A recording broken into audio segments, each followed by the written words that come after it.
একটু জোরে বলুন সুবহানাল্লাহ। সব জায়গায় আমার নবী আছে কিনা? নবীর আওলাদগণ আছে কিনা? আমরা নবীর আওলাদদেরকে মোহাব্বত করতে চাই কি চাই না? ডান হাত তুলে বলো, চাই কি চাই না?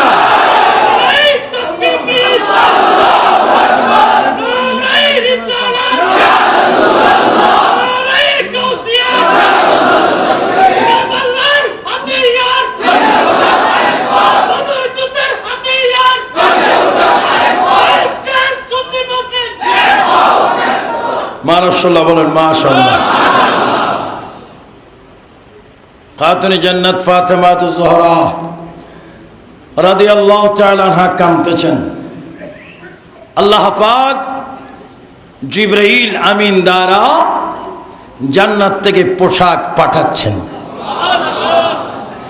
ও ফাতেমা, আপনার সাথে আল্লাহ পাক কেন ডাইরেক্ট পোশাক পাঠাই দিচ্ছেন? কারণ আমার আব্বা হচ্ছে আল্লাহ পাকের দোস্ত। দোস্ত দোস্তের প্রতি দয়া করে কি করে না? আমার আল্লাহ কি দয়ালু? জোরে বলে আল্লাহ কি? আল্লাহর চাইতে দয়াবান আর কেউ আছে? কাঁদতেছেন। কিভাবে ওয়াদা রক্ষা করবেন? ঘরের দরজায় জিবরাইল আমিন আসলেন, আওয়াজ দিচ্ছেন, কে? আনা জিবরাইল, আনা জিবরাইল, আমি আপনার বাবার খাদেম, আমি আপনার বাবার গোলাম, আমি আপনার বাবার খেদমতে সবসময় আসি। আমার নাম জিবরাইল আমিন। আমি এসেছি আল্লাহ পাক আপনার চোখের পানি দেখে জান্নাত থেকে পোশাক অলংকার সহ আমি জিবরাইলকে আপনার খেদমতে পাঠিয়ে দিয়েছে। এগুলো আপনি গ্রহণ করে আপনি ধনী ব্যক্তির বাড়িতে যান, ওয়াদা রক্ষা করুন। চিৎকার দিয়ে বলুন সুবহানাল্লাহ। খাতুনে জান্নাত ফাতেমাতুজ জোহরা রাদিয়াল্লাহু তাআলা আনহা গ্রহণ করলেন। আমিন বলুন। গ্রহণ করে কি করলেন? রাসূল পাক সাল্লাল্লাহু আলাইহি ওয়াসাল্লামের কাছে গেলেন। আমাদের দেশে এরকম যায়, ছেলে মেয়েরা যদি কোনো মতো পেয়ে যায় ডাইরেক্ট পড়ে। মা যদি বলে এগুলা পাইছো কই? তুমি মূর্খ মানুষ, এত দিকে চিন্তা করো কেন? আমি এই পাস বিয়ে পাস, এটাকে তোমার যোগ আছে নাকি? এখন বেশি কথা বলবা। অনেক মহিলা মাকে ধমক দেয়, অনেক পুরুষ ছেলে মা বাবাকে ধমক দেয়। কিন্তু খাতুনে জান্নাত ফাতেমাতুজ জোহরা রাদিয়াল্লাহু তাআলা আনহা পোশাক পেয়ে আলহামদুলিল্লাহ বলে রাসূল পাকের কদম মোবারকে গেলেন। ইয়া রাসূলুল্লাহ, আমার প্রিয় রাসূল বলে আমি জানি। সুবহানাল্লাহ বলেন। ইয়া রাসূলুল্লাহ, আমি এসেছি, আমি বুঝি। ইয়া রাসূলুল্লাহ, আমি বর্ণনা করব, আমি তাও জানি। ফাতেমা, তোমার হাতে কি অলংকার কয়টা, গয়না কয়টা, চুরি কয়টা, আংটি কয়টা, মাথার কয়টা, ওড়না কয়টা, আমি জানি। ও ফাতেমা, তুমি জাহিরি ভাবে দেখছো আমি তোমার সামনে মদিনায় দাঁড়িয়ে আছি। এগুলা যখন জিবরাইল জান্নাত থেকে মার্কেট করতেছে, আমি তোমার বাবা তখন জান্নাতও ছিলাম। জোরে বলুন আরো জোরে বলুন আল্লাহু আকবার। আমার নবী সব জায়গায় থাকার ক্ষমতা আছে কিনা? আবার নবী বেহেশতে থাকবে না তো কে থাকবে? কারণ আমার রাসূল তো বেহেশতের মালিক। আমার ভাইরা বলুন, ইন্না আতাইনাকাল কাউসার। আরো জোরে, ইন্না আতাইনাকাল কাউসার। আমার আল্লাহ বলে, ইন্না নিশ্চয় আতাইনাকাল কাউসার। হে আমার বন্ধু মুহাম্মদ রাসূলুল্লাহ, আমি আপনাকে কাউসার দান করেছি। খায়রান কাসীরান, শুধু কাউসার দান করে নেই। হে রাসূলুল্লাহ, আমি আল্লাহর কুদরতের মধ্যে যত নিয়ামত, যত কল্যাণ, সব রহমত, সব বরকত আমি রব্বুল আলামিন নিজে আপনি রহমতুল আলামিনকে দান করে দিয়েছি। আজকের পৃথিবীর কোন মুসল্লি যদি ব্যস্ত যাইতে চায়, নবী লাগবে কিনা? নবী সারা যদি যাইতে চায়, জাহান্নামের ফেরেশতারা আগুনের জোতা মারবে কিনা? তো সাধারণ জোতা না, বাটা জোতা না, আগুনের জোতা। এজন্য আগুনের জোতার বাড়ি জীবনে যদি একবার খাবার ইচ্ছা থাকে নবীর বিরোধী ভালো মতো করেন। আর যদি নবীর গোলামি করেন জুতার বাড়িতে দূরের কথা, বেগাইরে হিসাব, কোন হিসাব সারা, হাসর সারা, মিজান ব্যতীত, পলসরাত ব্যতীত, রাজার মতো বাচ্চার মতো পলসরাত পার হয়ে নবীর কদমে পৌঁছে যাইবে। জোরে বলুন সুবহানাল্লাহ। আমরা মদিনাওয়ালা নবীর হতে চাই কি চাই না? একটু জোরে জোরে বলুন। মনে বড় আশা ছিল যাব মদিনা। যুবক ভাইরা আরো জোরে জোরে বলো, মাদ্রাসার ভাইরা, মনে বড় আশা ছিল যাব মদিনা। মক্কাওয়ালা মদিনাওয়ালা, মক্কাওয়ালা মদিনাওয়ালা, আমায় তুমি দেখা দাও। মনে বড় আশা ছিল যাব। আমার ভাইয়ের, আমরা মক্কা মদিনা চাই কি চাই না? কোরআন শরীফ মক্কা চাই কিনা? কোরআন শরীফ মদিনা চাই কিনা? জমিয়তুল ফালাহ জাতীয় মসজিদের খতিব সাহেবের সামনে যদি একদিন কোরআন শরীফ খুলে দেওয়া হয়, তিনি নিজে বলবেন, কোরআন রে তোমার বাড়ি লৌহ মাহফুজের মধ্যে, কিন্তু আমি খতিব যখন তোমাকে পড়ি, কখন তোমাকে মক্কায় দেখি, কখন তোমাকে মদিনায় দেখি, কখন তুমি মক্কিয়া নামে সূরা, কখন মাদিনিয়া নামে সূরা। ও কোরআন রে, এত রূপ কেন, এত ঠিকানা কেন তুমি পাল্টাও? কোরআন শরীফ জবাব দিবে, বিশ্বের সুন্নি মুসলমান শোনো, রসুল যখন মদিনায়, আমি কোরআন তখন মদিনায়, রসুল যখন মক্কায়, আমি কোরআন তখন মক্কায়, আমার মদিনার নবী যেখানে, আমি আল্লাহর কোরআনও সেইখানে। জোরে বলো সুবহানাল্লাহ, আল্লাহু আকবার। কোরআন শরীফের মধ্যে মক্কা মদিনা আছে কিনা? এই জন্য আমরা মক্কাও চাই, জোরে বলো মক্কা মদিনা, মদিনা শরীফও চাই, মক্কা শরীফও, আল্লাহ চাই, রসুলও, আহলে বায়াতও। সুবহানাল্লাহ। ফাতেমা, তুমি পোশাক পেয়েছো, খুশি তো? আলহামদুলিল্লাহ। এটাকে চট্টগ্রাম নিউ মার্কেটের পোশাক নাকি? না, সাহায্য মার্কেটের। আমাদের দেশে কত মার্কেট আছে, আসা যাওয়া মার্কেট, ওয়ান টাইম মার্কেট, দেখা মার্কেট, মোলাকাত market, I love you market. কত মার্কেট। আমরা এমন এক মার্কেটে আজকে আছি যেখানে আসলে বসলে সময় দিলে কবিরা সগীরা গুনাহ মাফ হয়। এটা কার ঘর?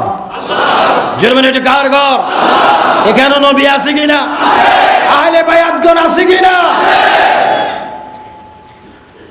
ফাতেমা তো জোহরা খুশি হলেন, আব্বা কি করব? কয়েকগুলো পরিধান করো, এগুলো পড়ো। বেশতি পোশাক মদিনার মার্কেটে, মদিনার ঘরে পড়তেছেন। কি সুন্দর পোশাক পরলেন ফাতেমা তো জোহরা রাদিয়াল্লাহু। ফাতেমা, তোমাকে আব্বা একটা কথা বলি, মা যাবে আসবে, খবরদার আসা যাওয়ার পথের জন্য বেগানা পুরুষ তোমাকে না দেখে। ফাতেমা, তুমি আমার মেয়ে, পর্দা তোমার বেশি করা ফরজ, কারণ তুমি যদি পর্দা না করো আমার উম্মতের মহিলারা পর্দা কম করবে। এই জন্য আপনার আওয়াজ দিয়ে বলুন, বাংলার স্বাধীন এই সোনার বাংলাদেশের প্রতিটি নারী, মুসলিম নারী পর্দা করার দরকার আছে কিনা? আরো জন আছে কিনা? আমি তত্ত্বাবধায়ক সরকারের কাছে একটা আকুল আবেদন জানাবো, আপনি এমন একটা আইন করে যান যে নারীরা যেন মুখের সেই সৌন্দর্য যেন বেগানা পুরুষ তুই ঢাকনি দিয়ে রাখে। এটা আপনার চান কিনা? আরো চিৎকার দিয়ে বলুন, হাত তুলে বলুন, নারী জাতি পর্দা করুক চাই কিনা? নারী জাতি নামাজ পড়ুক চাই কিনা? আল্লাহু আকবার বলেন। এটা আমি তত্ত্বাবধায়ক সরকারের প্রতি আকুল আবেদন জানাইলাম, একটা আইন করলে আমরা ভালো হব। শুধু 10 দিন ইয়া রাসূলুল্লাহ বললে হবে না, বাকি 350 জন যদি 350 দিন যদি পাপ করি। পরিবর্তন আসা উচিত ঘরে ঘরে। আর পরিবর্তন আসবে কি করে? আমার এই স্বাধীন সোনার বাংলাদেশ সহ বিশ্বের মধ্যে কিছু 2 নম্বর হুজুর আছে, যারা কথায় কাজে এক না, যারা মাঝে মাঝে বলে হারাম আবার ডাইরেক্ট বলে আরাম। এই জন্য এদের থেকে আমাদের ইমান বাঁচাইবার প্রয়োজন আছে। আরো জন আছে কিনা? যারা আসল হুজুর তাদেরকেও চিনতে হবে, যারা নকল তাদেরকেও চিনতে হবে। আমরা আসল চাই না নকল চাই। যারা বলে কি চাই? নকল থেকে, নকল থেকে সাবধান। বাংলাদেশে কিছু একটা বাইর হলে এটা নকল হয়ে যায়। বিস্কুট, আমার মাঝে মাঝে ডায়াবেটিস, বিস্কুট খাই, ওটাও দেখি 2 নম্বর হয়ে গেছে। আস মা যাবে আসবে, বেগানা পুরুষ যেন তোমাকে দেখেন। আমার নবীর জাহেলে বায়াত যারা, তাদের প্রতি রাসূল কত সুনজর রেখেছেন, সতর্ক নজর রেখেছেন। যাচ্ছেন মা ফাতেমা দাওয়াতে, সেখানে অনেক রাজার বিবিগণ, রাজার মেয়েগণ এসেছে, তাদের সেই বাদশাহী রাজকীয় পোশাক পরিধান করে। মা ফাতেমা যাওয়া মাত্র পরিবেশটা অন্যরকম হয়ে গেল। সমস্ত রাজার বিবিগণ, মহিলাগণ আশ্চর্য হয়ে খাওয়া দাওয়া সব কিছু বাদ দিয়ে খাতুনে জান্নাতের চেহারার দিকে তাকিয়ে আছেন। এই কি নতুন প্রদীপ আমাদের কাছে আবার আসলো? এই কে? মহিলারা এসে বলতেছেন আপনার নাম কি? কো ফাতেমা। কো শুনলাম তো আপনার মতো গরিব আর কেহ নেই, কিন্তু এখন দেখতেছি আপনার মতো দুনিয়ার কেহ নাই। সমস্ত রাজার বিবিগণের পোশাক একত্রিত করলো, তোমার এক কোনাও হবে না। তুমি আবার কোন রাজার মেয়ে? যেরকম সুবহানাল্লাহ। আমাদের দেশে একটা অভ্যাস আছে, ঈদের আগের দিন রাত এক মহিলার আর মহিলার ঘরে যায়। এই এই তোর স্বামী কি আনছে? আমার স্বামী বস্তা একটা লই আইছে, চোখের মধ্যে খোদার গজব পড়ছে, কাপড় টাপড় চিনে না। ও তোমারটা তো একটু বালা দেখা যায়, তোমারটা 1 নম্বর স্বামী, আমারটা 2 নম্বর। চোখের আন্দাজ নেই। আছে না এরকম? হাসেন কেন? এরকম আছে না? ঈদের শুভ দিনও অনেক মারপিট হয় না? এই জন্য আহলে বায়াতকে ফলো করতে হবে, তাদের চলা চরিত্র, উঠা বসা দেখতে হবে তাদেরকে। খাতুনে জান্নাত ফাতেমা যহরা রাদিয়াল্লাহু তাআলা আনহা যখন গেলেন, সমস্ত রাজার বিবিগণ, রাজার মেয়েরা চতুর্দিকে এসে ফাতেমার কাপড়গুলো এইভাবে আঙ্গুলে টিপ দিয়ে দিয়ে দেখে, ফাতেমা গো এই পোশাক পাইলেন কোথায়? মা ফাতেমা মুস্কি মুস্কি হাসি বলতেছেন, এই পোশাক এমন একটা জায়গায় পেয়েছি যেই জায়গার নাম বেহেশত। সুবহানাল্লাহ। আর একটু জোরে বলেন না, জায়গার নাম কি? ওই মহিলারা মনে করেছে ব্যস্ত দুনিয়ার কোথায়, কাগজ কলম বাইর করতেছে, কয় কি সিরিয়ায় না মিশর? কোথায়? আমার ভাইয়েরা, খাতুনে জান্নাত ফাতেমা যহরা রাদিয়াল্লাহু তাআলা আনহা বলতেছেন, এই পোশাক যদি তোমরা পেতে হয়, তোমরা মহান আল্লাহকে মানতে হবে, আমার বাবা রাসূলের উপরে মানতে হবে, তোমরা পড়ে দিতে হবে লা ইলাহা ইল্লাল্লাহ। জোরে বলেন সাল্লাল্লাহু। মূল কথা হচ্ছে খাতুনে জান্নাত আলী ও ফাতেমা, হাসাইন ও হুসাইন, এদের কথা কোরআন শরীফে আছে। ওনাদেরকে আমরা বেশি বেশি মানব, মোহাব্বত করব এবং ওনাদের প্রতি অনুগত্য রাখবো। ওনাদেরকে যদি ভালোবাসে তাহলে রসুলকে ভালোবাসা হয়, আর রসুলকে যদি ভালোবাসা হয় ওনাদেরকে ভালোবাসা হয়। আল্লাহ পাক যেন আহলে বায়াতদের ভালোবাসার মধ্যে আমরা ঈমান ও আকীদা যেন মজবুত করতে পারি, আল্লাহ পাক যেন সেই তৌফিক আমাদেরকে দান করেন। আরো জোরে বলুন আল্লাহুম্মা আমিন। আজকের যে এখানে চিফ গেস্ট আল্লাহু আকবার। যাকে সবাই জানেন, চিনেন, মানেন, যার বাংলাদেশে হাজারো হাজারো লক্ষ লক্ষ অবদান, আমার চাঁদপুর জেলায় প্রায় জায়গায় ওনার অবদানের মসজিদ আমি দেখতে পাই। আল্লাহু আকবার। এমন এক ব্যক্তি মেহমান আজম, অতিথি এখানে এসেছেন, অতিথির মেহমানদারি করো, এটা একটা বড় সুন্নত। এজন্য আজকে আর নয়, বাসি যদি থাকে, যদি থাকে ইনশাআল্লাহ আবার দেখা হবে, আজরাইল ইসলাম যদি না আসে।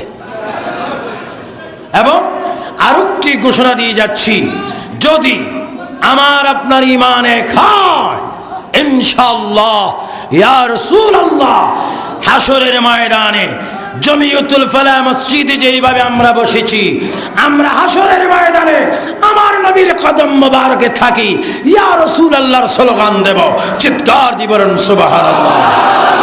আসসালামু আলাইকুম ওয়া রাহমাতুল্লাহ।